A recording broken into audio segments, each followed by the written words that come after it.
Welcome to Reddit Reads r/ProRevenge. Our first Reddit post is from Ladystonehert. Mom called girls sluts because her son harassed them. She gets a taste of her own medicine. I finally have the best revenge story for you guys. This story started about 1 week ago and the revenge part started 3 days ago. I'll try to keep it as brief as possible, but it is going to be long. It is very long. A new family moved into a few buildings down from ours.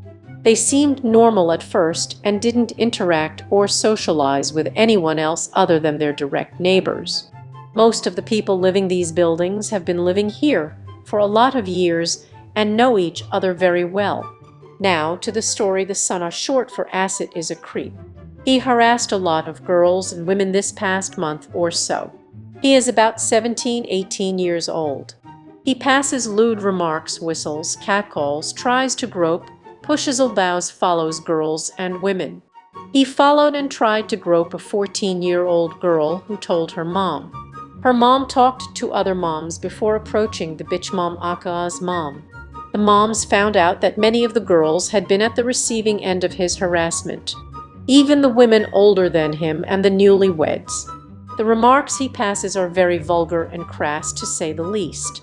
The moms visited the bitch mom to talk about it on Sunday. And guess what the bitch mom said? Yes, she said this.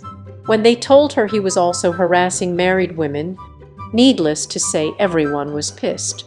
All the girls got together and sent messages to his college friends and groups on social media about his behavior. But it's the boys and young adult, men specifying because they are all 18-19 years old, that stole the cake. They immediately started buddying up to and congratulating him on getting away with being a hero. He certainly felt very proud of it and full of himself. And from Tuesday evening the revenge party started. Some of these guys along with all were standing near the gate of Oz building entrance when bitch mom arrives from her work. As soon as she came near them, all the guys started making remarks on her very loudly. Some of those included, and more, most of what they said were words uttered by himself and bitch mom herself.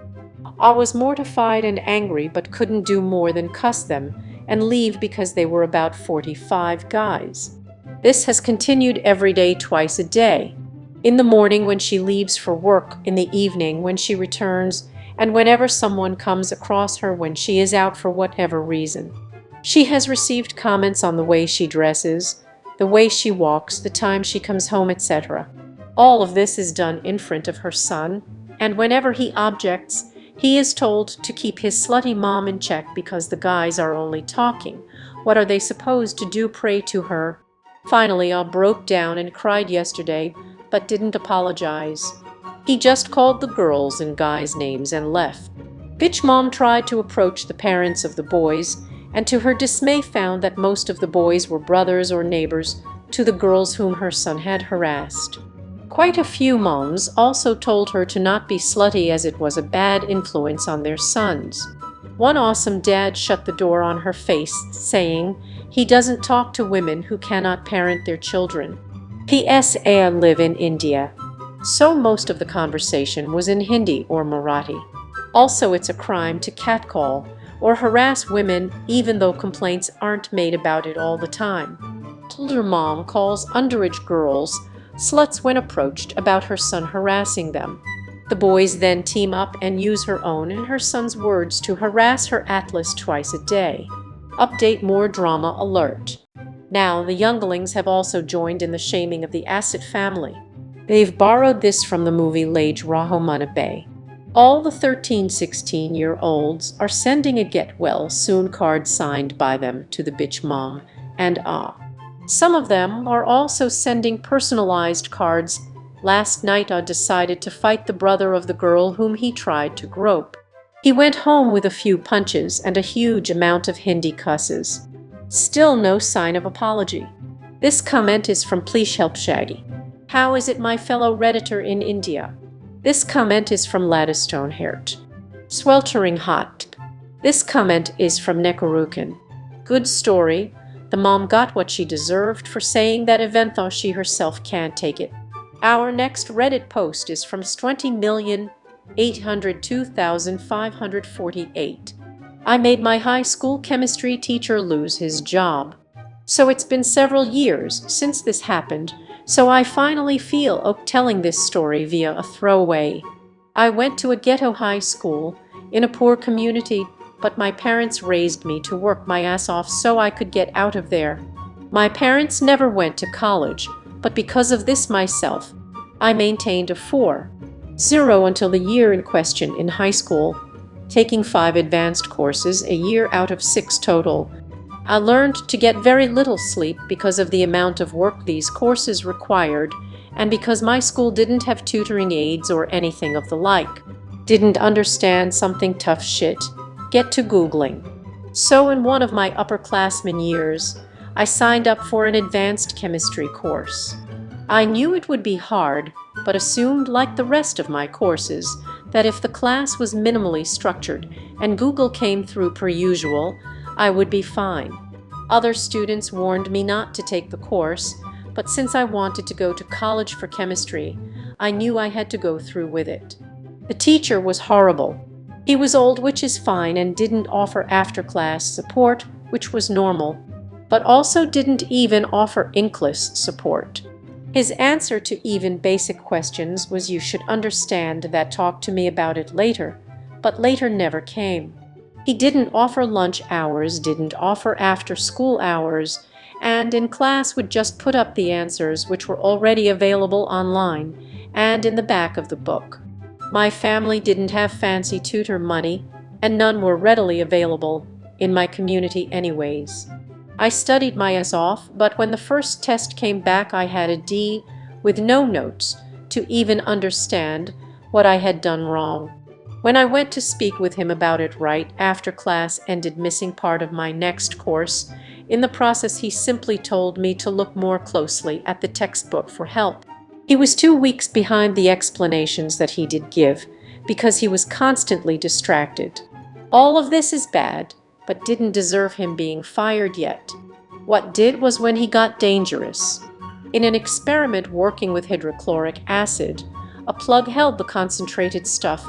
Well, one of the other students in my group didn't plug the thing properly, and the plug fell out with them being stuck in the tube now without the hull. So I asked him how to get the tube back, expecting him to tell us to discard the whole solution, rinse with water, and start over.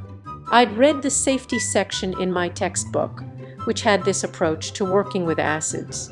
His response, he insisted that I stick my ungloved hand in the solution and just grab the plug, and then still in the solution plug it back in. He wouldn't even put his own hand in to do it, so my high school self thought this was an inherently bad idea. I took some more from the workbench and kept adding it to the solution until it stopped reacting, eating up all the hull to just leave water. And it kept getting worse. One day, he brought what he claimed were illegal fireworks into the classroom and started setting them off.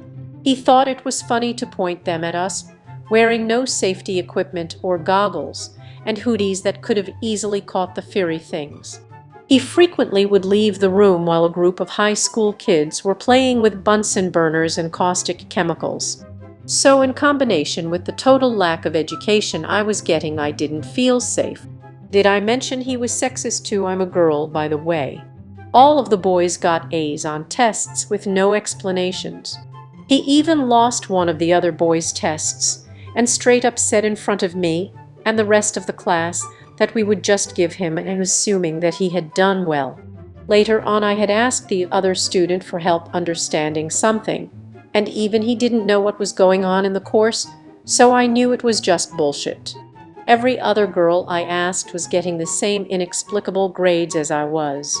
This wasn't unusual on its own either, as I lived in a very conservative area and had several sexist teachers. Just usually they'd at least still grade fairly. Last contextual thing, my high school teachers union had negotiated for tenure. After coming to college I've learned that this is a very unusual thing, and in retrospect it's an idiotic thing. This chemistry teacher was tenured, which meant that there was basically no way to fire him. Honestly, I felt bad for the bitter old man because after a botched surgery, he was constantly in pain. He was still teaching because he refused to retire, and he had a son going through college that he needed to pay for. But at a certain point, this was affecting my chances of getting into college. I wasn't about to let one man's issues affect prospects for the rest of my life. So I looked up recording laws from my state and found that it was an own-party consent statementing that I could legally record my teacher audioly as long as the campus didn't say anything against it. They had no policies, and I was one of the parties consenting. So for a month, with my grade tanking despite hours of studying and 3 study books on the course, I recorded him. I recorded his fireworks, his lambasting female students, his crying in the back chemical storage room leaving us unsupervised. I recorded the 3 times he had left campus inexplicably, leaving the front office to send a last-minute substitute to open the door and let us in. Y'all know the 15 minutes and I'm legally allowed to leave meme. And then I made a throwaway Gmail to make a throwaway Dropbox account big at the time. I uploaded everything and emailed it to my superintendent with the ultimatum that if something wasn't done, I would email the recordings to the local news, and that I really didn't want to do that. Within a day I heard back, with her assuring me that I wouldn't be punished for ratting him out. My parents, her, and myself met. We went over my grades, my unmarked tests and homework, and the videos. They asked me first to talk over my concerns with the teacher, and I said I was uncomfortable with that given his treatment of female students. The superintendent said she wouldn't tell the teacher who had submitted the evidence, but that they needed to speak with him about the concerns to hear his side of the story. My parents and I said that was completely reasonable as long as my name was never mentioned. The next day, the teacher said he needed to speak with me after class alone. I told him I couldn't as I had another course after that, and he said that it was important. I turned my phone's recorder again right before the class ended, and as I was packing up he approached me. Due to the shape of the classroom, I was literally backed into a corner and would have had to push this man to the side to get out. He then started saying that one of the students in the course had brought unfounded concerns and lies to the administration about what was going on in the course, and that he knew we hadn't always gotten along well, but that he hoped I wouldn't have done that to him. I lied through my teeth and said that I didn't know what he was talking about, that he was making me uncomfortable by blocking my access to the door, and that I was late for my next class. He didn't even deny what I was saying, just said that since I clearly had a problem with him, he'd be willing to stay after class to help me specifically. After that, I told him I really needed to get to my next course, and he finally moved. I emailed the superintendent that recording during my next course, and my parents. My parents were furious. The superintendent was mad too, because while my parents were poor, they dressed up nicely. My mom was an expert in bluffing about getting a lawyer that we totally couldn't afford, so a liability lawsuit was probably ringing through the lady's mind. Since the district couldn't fire him, he was put on immediate permanent medical leave. While the district was still paying his full pay, they gave us one unqualified substitute after another. 2 months before the national exam for the course, they gave us a female teacher that they had pulled out of retirement, but that had actually taught the advanced chemistry course for years. She was a godsend and even held 8-hour Saturday classes so that we could catch up with the curriculum at least enough to pass the class. In those 2 months, we covered just enough of the test's material that our class had a 50 pass rate. According to my upperclassmen friends, this was a lot higher than it had been for their years, with less than 10 of the class passing. The superintendent also wrote me a thank you college recommendation letter, partially to keep me quiet and partially because they had been trying to get rid of this guy for years. My little sister took this course a couple of years after me and said that the new teacher was competent, and they were still at that 50 pass rate. Also, mods, if you don't believe me, I can send you proof. I still have some of the recordings, and one of them ends with another kid just going, I still don't understand any of this, so this TL drive. I got my dangerous, sexist high school chemistry teacher semi-fired by secretly recording him. I'm finishing up at a good college now, so I've got absolutely no regrets. Edit just found the recordings again and forgot that he thought Ebola was a conspiracy. Such a 5-star education. Edit 2 typo fixed. Edit 3 this happened in the US aped. Sorry, should have clarified. This comment is from Croca22. I got my high school journalism teacher fired. He would call us stupid and totally botched our yearbook. He also put quotes in the yearbook that no one ever said and changed bylines in stories right before publishing. That's the short version of what happened. I wrote a scathing letter to the principal. He was fired, and on his way out he stole thousands of dollars worth of equipment. He was a real dick. So good for you. This comment is from Silent Rabbit. Also mods, if you don't believe me, I can send you proof. I still have some of the recordings, and one of them ends with another kid just going, I still don't understand any of this, so this... I would not send any recording to anybody on the internet. Whatever you send might end up on the web. If somebody doesn't believe, well, it's too bad for them. This comment is from Masterdio64. What did the school do about the equipment that he stole? Please tell me they at least tried to sue him. That was Reddit Reads r/ProRevenge. If you like this content, please subscribe and click the bell icon so you are notified of new uploads. We upload new videos every day. Also subscribe to our Patreon, as that will help us a lot. See you next time.